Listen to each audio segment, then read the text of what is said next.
आज तक रेडियो सुनता है सारा जहां। ज्ञान ध्यान।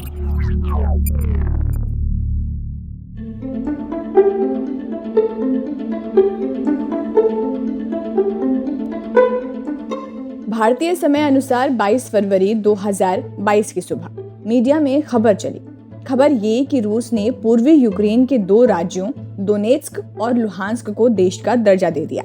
फिर क्या था, पूरी दुनिया की राजनीति में उथल-पुथल मच गई, क्योंकि रूस जो यूक्रेन पर आक्रमण करने का रास्ता तलाश रहा था, उसके लिए अब दोनेत्स्क और लुहांस्क एक बफर जोन के रूप में काम करने लगे। उसने वहां रूसी मिलिट्री को भेजा, जिसके बाद अब वहां ना तो नेटो और ना ही अमेरिका अपने सैनिक भेज सकता था जिससे वो यूक्रेन की मदद कर सके।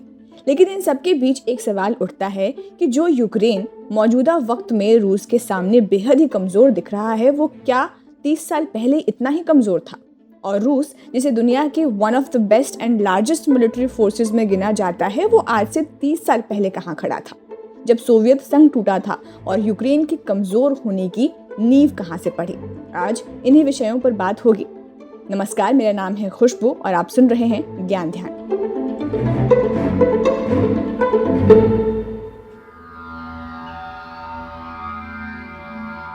25 दिसंबर 1991 की तारीख थी। सोवियत यूनियन के राष्ट्रपति मिखाइल गोर्बाचेव ने 10 मिनट की स्पीच दी और उसके बाद ही उन्होंने सोवियत यूनियन के डिसोल्यूशन की घोषणा कर दी।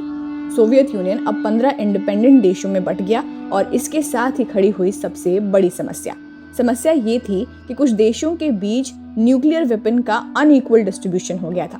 मतलब कि बेलारूस के पास 100 न्यूक्लियर वेपन्स थे, कजाकिस्तान के पास 1400, तो वहीं यूक्रेन के पास 9000 न्यूक्लियर वेपन्स। इसके अलावा यूक्रेन के पास इंटरकॉन्टिनेंटल बैलिस्टिक मिसाइल्स और 44 स्ट्रैटेजिक बॉम्बर्स भी थे। जानकार मानते हैं कि यूक्रेन उस वक्त दुनिया का तीसरा सबसे बड़ा न्यूक्लियर आर्सेनल रखने वाला देश हुआ करता था।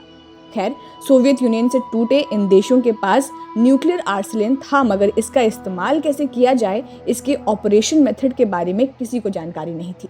वो सिर्फ रूस ही जानता था।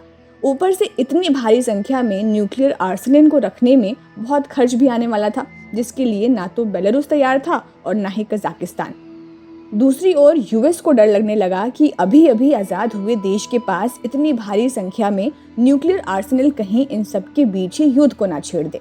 इसी को देखते हुए इंटरनेशनल कम्युनिटी ने तुरंत बेलारूस, कजाकिस्तान और यूक्रेन के स्टार्ट 1 ट्रीटी यानी स्ट्रैटेजिक आर्म्स रिडक्शन ट्रीटी और नॉन प्रोलिफरेशन ट्रीटी के अंतर्गत आने को कहा, ताकि न्यूक्लियर वेपन को ये अपने यहाँ से कम कर सके। कजाकिस्तान और बेलारूस को ये मंजूर था, क्योंकि इसी बहाने वो इंटरनेशनल कम्युनिटी का हिस्सा होने वाले थे। मगर यूक्रेन अभी भी कश्मकश में था। इसकी वजह ये थी कि तीनों देशों को अपना न्यूक्लियर वेपन रूस को देना था, ताकि वो इसका इस्तेमाल सही ढंग से कर सके। यूक्रेन भविष्य के लिए कुछ भी न्यूक्लियर हथियारों को रखना चाहता था, लेकिन अंत में ये फैसला लिया गया कि न्यूक्लियर हथियार और आर्सेनल रूस को देगा। और इसी को लेकर रूस, अमेरिका, बेलारूस और यूक्रेन के बीच साल 1994 में बुडापेस्ट मेमोरेंडम साइन हुआ। क्या था उस मेमोरेंडम में? जेएनयू के centre for Russian and central Asian studies के एसोसिएट प्रोफेसर अमिताभ सिंह बताते हैं। बुडापेस्ट मेमोरेंडम जो है 1994 में एक अंडरस्टैंडिंग के तहत अचीव किया गया था। यूएस, फ्रांस और यूके इसके मेन एश्योरर थे, जिन्होंने एश्योर किया था, जिसका आश्वासन दिया था यूक्रेन को। उसमें 2-3 महत्वपूर्ण पॉइंट हैं। पहला तो है कि उसमें ये मेंशन था कि इसको जो रोल डाउन करने के लिए या इससे जो नाभिकीय ईंधन निकाला जाएगा, उसका यूज करने के जो पीसफुल यूज हो सकता है, जैसे पावर जनरेशन में या अन्य उपयोग जो किया जा सकता है, उसके लिए उसको पैसे दिए जाएं। इसके लिए रूस तैयार हो गया था कि वो उनको पैसे देगा कि उसको डिसमेंटल कर सकें। दूसरा जो सबसे बड़ा एश्योरेंस दिया था अमेरिका ने, इंग्लैंड ने भी, यूके ने भी और फ्रांस ने भी, कि उनको एक आश्वासन दिया गया था, सुरक्षा आश्वासन, कि कोई भी हस्तक्षेप में उसकी मदद करेंगे। तो ये गौर करने वाली बात है कि ये आश्वासन था, गारंटी नहीं था। जिसके तहत उनको वो बाध्य थे या वो अभी चाहें तो इंटरवीन कर सकते हैं यूक्रेन के फेवर में। तीसरा जो रूस ने उस समय अग्री किया था, क्यों उन्होंने वापस करने का एक सबसे बड़ा कारण बनाया कि देखिए आपके पास इसको मेंटेनेंस करने के लिए कोई साजो सामान नहीं है, इसका मेंटेनेंस काफी महंगा होता है जिसके लिए आप तैयार नहीं हैं, और दूसरा एनपीटी जो उस समय और आज भी जो परमाणु अप्रसार संधि है उसके सिग्नेटरी अगर आपको बनना है तो आपकी भूमि पर कोई भी नाभिकीय शस्त्र न्यूक्लियर वेपन नहीं होंगे। जितना आज चीन के पास न्यूक्लियर वेपन है उससे 6 गुना ज्यादा था। कहा तो ये भी जाता है कि इतना ज्यादा था कि अमेरिका के जितने बड़े शहर हैं जहां 50,000 आबादी से ज्यादा लोग रहते हैं उनको 3 बार ये बर्बाद कर सकते हैं, इतना न्यूक्लियर साजो सामान था यूक्रेन के पास।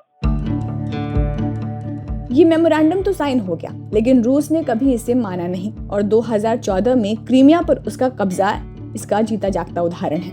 इसे सबसे आसान आक्रमण भी कहा जाता है क्योंकि यूक्रेन ने बगैर जंग लड़े ही क्रीमिया दे दिया था। नवंबर 2013 में यूक्रेन के राष्ट्रपति यानुकोविच यूरोपियन यूनियन के साथ एक समझौते पर हस्ताक्षर करने से पीछे हट गए। इस समझौते से यूक्रेन को $15 अरब की फाइनेंशियल पैकेज मिलने वाली थी। फरवरी 2014 में यूक्रेन की राजधानी कीव में दर्जनों प्रदर्शनकारी मारे गए। प्रदर्शन और तेज हुआ। आखिरकार यानुकोविच को देश छोड़कर जाना पड़ा और विपक्ष सत्ता में आ गया। यानुकोविच रूस के समर्थन में बताए जाते थे और इसी वजह से कहा जाता है कि रूस ने 6 मार्च 2014 को क्रीमिया की संसद में जनमत संग्रह कराया जिसमें 97% लोगों ने रूस में शामिल होने की बात कही। इस जनमत संग्रह को अमेरिका और यूरोपीय देशों ने अवैध करार दिया था। हालांकि रूस ने दलील दी कि वहाँ 60% लोग रूसी हैं और वो खुद के लिए फैसले का हक रखती है। क्रीमिया के रूस में शामिल होने के बाद रूस और यूक्रेन के बीच मिन्स्क एग्रीमेंट साइन हुआ, लेकिन आज तक इसे यूक्रेन ने पूरी तरह से माना नहीं। और अब इस एग्रीमेंट के करीब 8 साल बाद वापस से रूस ने यूक्रेन पर हमला किया और बुडापेस्ट मेमोरेंडम का उल्लंघन किया है। कई लोगों के बीच ये बहस चलती है कि यूक्रेन का रूस को न्यूक्लियर आर्सेनल दे देना कितना सही फैसला था। कुछ लोग कहते हैं कि यूक्रेन का न्यूक्लियर हथियार के ऑपरेशन को ना जानना उसके लिए खुद एक परेशानी बन सकता था। वहीं कुछ लोग कहते हैं कि न्यूक्लियर आर्सेनल और वेपन यूक्रेन के लिए समस्या नहीं खड़ी करता बल्कि भविष्य में उसे ताकतवर बना देता अगर वो न्यूक्लियर हथियार का ऑपरेशन सीख लेता तो। इन बहसों के बीच अमिताभ सिंह भी अपनी बात रखते हैं, सुनिए। अब ये कहना कि यूक्रेन उस समय रख सकता था ये थोड़ा हाइपोथेटिकल होगा। वो रख नहीं सकता था क्योंकि उसके कई कारण थे। एक तो उस समय की जो राजनीतिक सोच थी, उस समय की जो राजनयिक सोच थी उसमें न्यूक्लियर वेपन फैशन में नहीं था। जैसे अर्जेंटीना ने अपना nuclear weapon program roll back किया था, साउथ अफ्रीका ने अपना nuclear weapon program roll back किया था और पूरी दुनिया की, खासकर पश्चिमी दुनिया की इस पर नजर थी कि कौन राज्य हैं जो न्यूक्लियर वेपन बना रहे हैं और उनको कैसे दंडित किया जाए या कैसे उनको आर्थिक सैंक्शन लगाया जाए। अब यूक्रेन अगर ये कहे कि अगर हमारे पास वो न्यूक्लियर वेपन होते तो एक तरह से एक डेटरेंस होता, ये भी कहना उचित नहीं होगा क्योंकि इतने लंबे समय तक उनको मेंटेन करने की क्षमता यूक्रेन में तब भी नहीं थी और आज तो बिल्कुल ही नहीं होती जब उनका कोई राज्य सहयोग नहीं करता। रूस और यूक्रेन की एक लंबी कहानी है। 1991 में सोवियत संघ से टूटने से यूक्रेन का आजाद मुल्क बनना और देश को एकजुट करते वक्त चुनौतियों का सामना करना। यूक्रेन के पूर्वी हिस्सों में नेशनलिज्म पश्चिमी हिस्सों के मुकाबले कमजोर है। ऐसे में लोकतंत्र और पूंजीवाद की ओर शिफ्ट आसान नहीं था। अराजकता का माहौल भी बना। पूर्वी यूक्रेन में ज्यादातर लोग अभी भी रूसी कायदे कानूनों से जुड़ाव महसूस करते हैं। यह विभाजन 2004 के ऑरेंज रेवोल्यूशन में भी साफ दिखा था। उस समय यूक्रेन के हजारों लोगों ने यूरोप से जुड़ने के लिए मार्च निकाले थे। इकोलॉजी देखें तो दक्षिण और पूर्वी हिस्सों की जमीन पश्चिमी और उत्तरी क्षेत्रों के मुकाबले ज्यादा उपजाऊ है। लोगों में मत भिन्नता यूक्रेन के 2004 और 2010 के राष्ट्रपति चुनावों में भी दिखाई दिया था। तो ये था हमारा आज का ज्ञान ध्यान का अंक, जिसमें हमने बुडापेस्ट मेमोरेंडम और इसके साथ रूस यूक्रेन के रिश्ते और इतिहास के कई बिंदुओं को छूने की कोशिश की। हमें उम्मीद है आपको हमारा आज का ये एपिसोड पसंद आया होगा। कोई और विषय हो जिस पर आप ज्ञान ध्यान चाहते हो तो लिख भेजिए हमारे पते पर radio@aajtak.com पर। कोई सुझाव हो, शिकायत हो तो इसी पते का इस्तेमाल करें। ज्ञान ध्यान के लिए रिसर्च किया था हमारे साथी सूरज कुमार ने। मुझे दीजिए इजाजत, नमस्कार।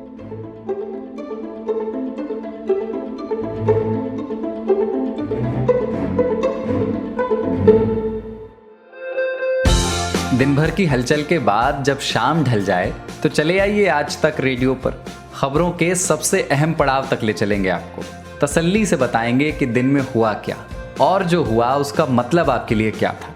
फील्ड पर रहने वाले रिपोर्टरों की फौज है हमारे पास, एक्सपर्ट्स का जखीरा है। ये सब होते हैं इस डेली न्यूज़ एनालिसिस पॉडकास्ट में, जिसका नाम है दिन भर।